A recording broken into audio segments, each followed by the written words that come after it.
I've always felt these video recordings are kind of disembodied, so I apologize for not being in Elliot Lake with you, much as I would love to be there. You know, 3 to 4 weeks ago with Ken Newman, the National Director of the Steelworkers in Canada, I was at the Pittsburgh meeting of the Steelworkers, the International Steelworkers Executive Board, which I was lucky enough to speak at. And then, even more fortunate, to speak at the big inauguration of the presidents of locals and board members, over 1,000 strong. And as I looked out at that audience and made the remarks I wanted to make, my mind went racing back to the origins of my own sense of the steelworkers, which are rooted in Elliot Lake. And I thought how magnificent this union has been over the 40 years of continuing to fight for workers' rights, particularly in the realm of occupational health and safety. Back in the 1970s, so many men were contracting disease and lung cancer as a result of exposure to radon in the uranium mines. And no one was making the link that the workers and the union immediately and instinctively made between the exposure to radon in the mines and the illness which suffused the community. It was awful. As an NDP caucus at Queen's Park, we were constantly receiving from the member for Sudbury, Eli Martel in particular, we were constantly receiving the examples of men who were dying as a result of the mines. And then, in a way which was one of the ugliest episodes in Ontario's history, I think, in terms of workers' compensation, the relationship between exposure in the mine and disease was revealed in categorical form at a conference in Lausanne, Switzerland, attended by executives of Denison Mines and Rio Algam, the two main uranium mining companies, and experts from the Workers' Compensation Board at a conference in Switzerland, of all things. And after we got that information, which categorically affirmed the fact that these mines were causing terrible disease, the steelworkers made such an electric confrontation by going out on strike that inevitably the provincial government was forced to create a commission on mining. It was a commission headed by James Ham, head of the engineering faculty at the University of Toronto.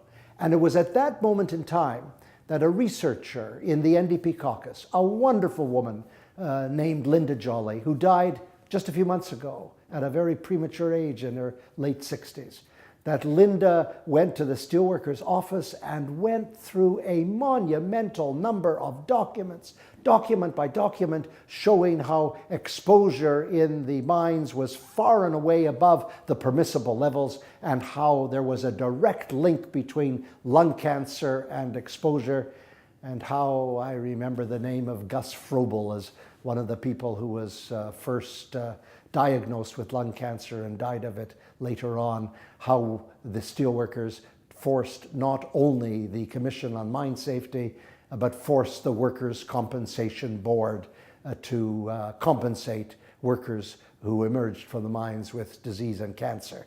And then Linda Jolly accumulated all of this extraordinary material. But again, the steelworkers directly involved, because Homer Sagan, and many of you in that audience will know, this audience will know Homer Sagan. Homer worked side by side with Linda in order to accumulate a most extraordinary compilation of material that was unanswerable and made the case that these mines were absolutely destructive. And as a result, Dr. James Ham recommended the creation of an Occupational Health and Safety Act, which would give workers the right to know, the right to participate, and the right to refuse unsafe work. And those three rights had never been granted before, and we'd never had an Occupational Health and Safety Act that had ever permitted this kind of mandate for a government to protect its workers who work in the mines. There's a footnote to this. The behavior of Denison and the behavior of Rio Algam, had a tremendous effect on me personally. To this day, I've had great difficulty in ever believing in the principle of corporate social responsibility. Those companies didn't give a tinker's damn for what happened to their workers. They couldn't have cared less, regardless the death, regardless the carnage in Elliot Lake.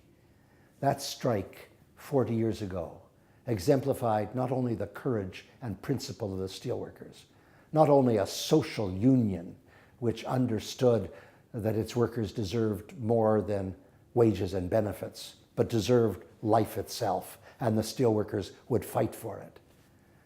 But that strike exemplified for me, in a way, the class struggle, the refusal of so many corporations, today included, to recognize the elemental principles of corporate responsibility. So 40 years later, we celebrate and commemorate a strike at Elliot Lake, which reminds us that the battle goes on, that the struggle for health and safety never ends. You cannot trust the corporations to do it for you. We do it as steelworkers ourselves. I pay you tribute. Thanks for allowing me a few words.